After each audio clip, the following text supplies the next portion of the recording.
Bisa nggak kira-kira? Tadi pelajaran apa pertama? Matematikanya nggak akan berarti apa-apa, buang sampahnya nggak benar.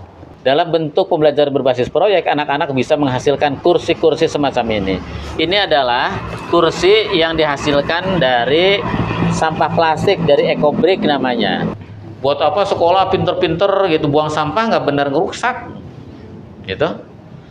Sekolah tinggi-tinggi, bahasa nggak benar.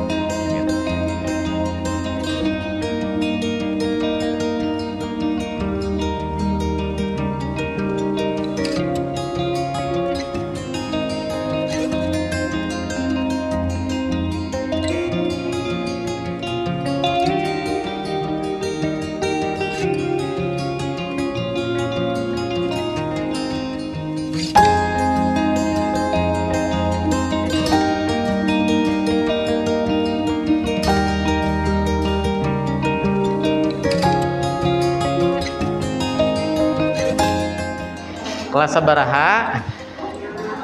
Kelas 6. 2 kelas. 2 ruang. 1 kelas di 2 ruangan kan. Sakelas sabar muridna? 30? 30. Di 2 kelas kan. Mata pelajaran naon? Ujian sekolah kan ini teh? Ujian sekolah kelas 6 bahasa Indonesia, soalnya bikin sendiri Bu Guru. Bikin sendiri kan? Saya dicampur ke buku KKG. Oh, digugus. Bisa lah ya. Bisa nggak kira-kira? Tadi pelajaran apa pertama? Matematika. Suka bawa bekal makanan ke sekolah? Bawa nasi? Suka bawa air minum? Suka bawa? Ya harus sering bawa minuman sama makanan dari rumah. Ini apa? Sampah.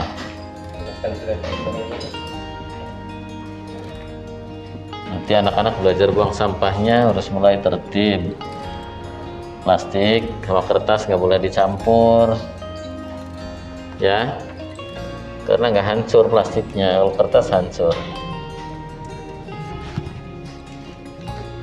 Mulai dari sekolah, mulai dari kelas-kelas cara buang sampah yang benar. Karena kalau anak-anak itu buang sampahnya nggak benar, itu jadi kebiasaan sampai tua, sampai berumah tangga buang sampah nggak benar, gitu. Jadi pelajaran buang sampah secara benar itu pelajaran yang sangat mulia. Matematikanya nggak akan berarti apa-apa, buang sampahnya nggak benar. Ya, agamanya nggak berarti apa-apa nanti kalau buang sampahnya nggak benar. Itu perilaku. Kalau sekolah itu merubah perilaku, merubah budi pekerti, ya. Budi pekerti terhadap apa? Terhadap lingkungan, terhadap sesama, terhadap diri kita. Gitu. Jadi mulai buang sampahnya harus benar, makannya harus baik-baik yang dimakannya. Gitu. Cung yang punya HP, yang punya HP nggak Cung? Punya HP. Di rumah punya HP? Mama, papa, itu Punya. Yang punya HP yang dikasih HP sendiri oleh mamahnya, ada? Yang punya sendiri ini HP-nya masing-masing, ada nggak? Nggak ada. Nggak punya HP sendiri-sendiri, ini punya HP. Ada nggak? Nggak ada. Kepada diem. punya nggak? Sok, walau Iya, kalau gaduh gaduh masuk bukan gaduh. di bukit gaduh, mama udah kakak. Ayo mama ada gaduh. Kalau belajar pakai HP siapa kemarin waktu daring? Mamahnya. Tapi punya sendiri mah nggak punya? Iyalah, nggak usah, masih kecil, nggak apa-apa, nggak punya HP juga ya.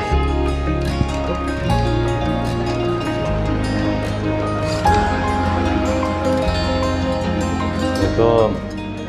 Wah, ini bu gurunya banyak nih.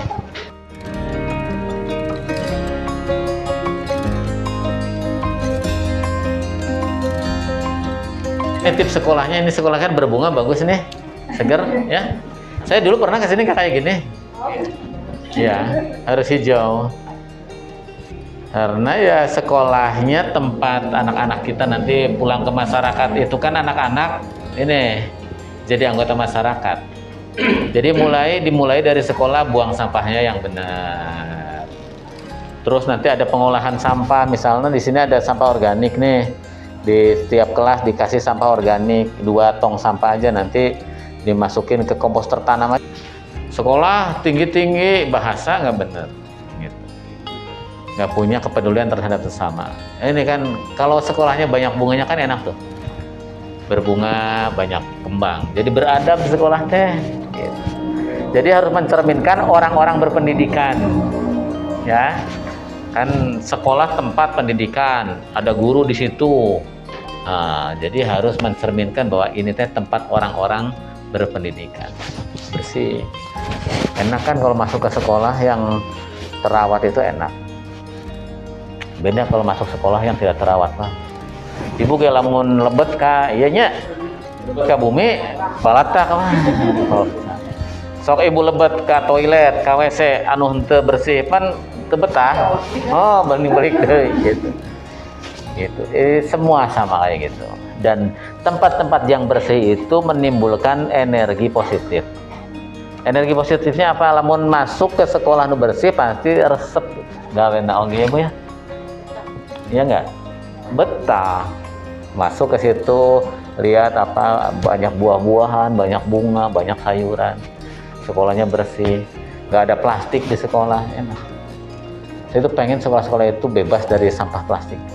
Nah, sekarang kita mulai dari Purwakarta, mulai dari Wanasari, mulai dari Wanayasa.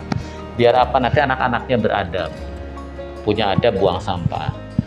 Gitu kan, kita tahu an-nadofatu minal iman. Ayo we, guru PAI. Mesin sampah di mana wae, balataknya Bu ya. Oh. Jika nu sepele tapi berarti. Jika nu sepele tapi hese dilaksanakeunana gitu. Ya Bu ya, nitip sekolahnya dirawat terus, dia juga terus. Harus jadi contoh gurunya. Jadi kalau anak-anak nggak boleh buang sampah sembarangan, guru-gurunya mulai. Kalau habis ngeliwat, cuci sendiri, jangan nyuruh penjaga. Mulai dari situ, ya. Kelas itu tanggung jawab wali kelas sama anak-anak, ya. Ruang kelas bersih, tanggung jawab ke wali kelas sama anak-anak. Penjaga sekolah nanti keliling, lihat yang belum terjamah oleh wali kelas sama murid sama mereka. Itu dia berjalan. Karena apa? Bersih-bersih kelas itu pendidikan. Jangan dianggap itu bukan pendidikan, itu pendidikan. Pendidikan moral Pancasila, PPKN, agama itu ada di situ. Ada dia bersih-bersih di kelas. Kerjasama, terus tolong menolong, kebersihan, kepedulian terhadap lingkungan itu adalah pelajaran.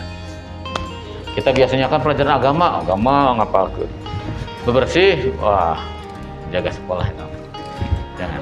Pokoknya nanem sayuran, ngolah tanah, nyiram tanaman, bebersih adalah pendidikan.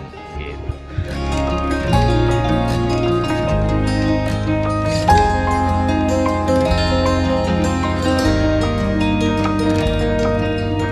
Ya, ini di sekolah SDN 2 Wanasari. Jadi di Purwakarta itu sekolah-sekolahnya diwajibkan mempunyai tata kelola lingkungan yang baik. Dalam program Tatanan di Balaatikan, kita menginginkan semua sekolah mengajarkan kembali kepada anak-anak agar mereka mempunyai kepekaan terhadap lingkungan. Tahu apa yang ada di sekitarnya, apa yang ia bisa manfaatkan untuk belajar, kemudian ia bisa makan, kemudian ia bisa minum, ia bisa olah. Dari mana? Dari lingkungan sekitarnya. Nah, ini bedengan-bedengan itu adalah media pembelajaran mereka. Karena dari sini mereka harus melahirkan produk, harus belajar, memaknai apa ini, tanaman apa, manfaatnya untuk apa, dan bagaimana cara tumbuhnya, cara kerjanya, itulah pelajaran. Seperti ini juga pupuk ini ya, ini namanya fotosintesis bakteria. Ini adalah mata pelajaran yang terintegrasi. Bahasa Indonesianya ada, IPA-nya ada, gitu. Kemudian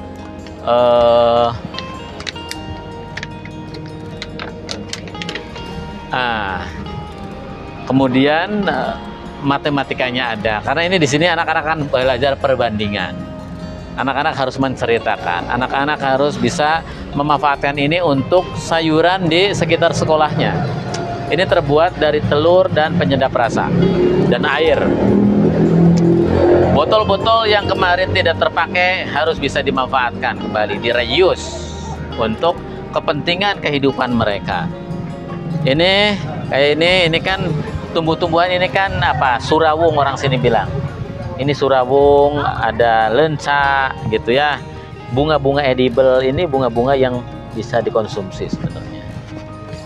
Ini jaber kotok dan semua sayuran bisa ditanam di sekolah. Setiap sekolah harus bisa memanfaatkan lingkungannya, karena dengan bisa memanfaatkan lingkungan ia akan bisa bertahan hidup, bisa mengembangkan potensi yang ada di sekitar sekolahnya, di sekitar rumahnya, dan di sekitar masyarakatnya. Ini adalah salah satu pelajaran yang ada di sekolah. Anak-anak hari ini dalam rangka menyelamatkan lingkungan, menjaga lingkungan, mereka dikasih pembelajaran berbasis proyek. Mereka harus membuat kursi-kursi, meja dari limbah plastik yang ada di sekitar mereka. Mereka harus menyelesaikan sampah yang mereka temukan di sekitar mereka, kemudian menjadi sesuatu yang bermanfaat. Dalam bentuk pembelajaran berbasis proyek, anak-anak bisa menghasilkan kursi-kursi semacam ini. Ini adalah kursi yang dihasilkan dari sampah plastik, dari EcoBrick namanya. Ini adalah botol-botol air minum kemasan yang kemudian diisi dengan sampah plastik. 600 gram kan ya? 600 gram. 600 gram. Jadi ini berisi 600 gram satu botolnya. Dan ini juga sama mejanya. Nah, anak-anak itu belajar bagaimana sekolah itu, belajar di kelas-kelas itu bisa menyelesaikan masalah yang ia temukan di lapangan. Nah, inilah Merdeka Belajar yang kita kembangkan di Purwakarta. Mereka harus mempunyai kepedulian terhadap lingkungan, bisa melakukan kerjasama, bisa kreatif melahirkan produk, bisa menceritakan, mengkomunikasikan apa yang mereka kerjakan, berpikir kritis terhadap setiap permasalahan yang ada di sekitar mereka. Inilah rekayasa pembelajaran dalam Merdeka Belajar di Purwakarta.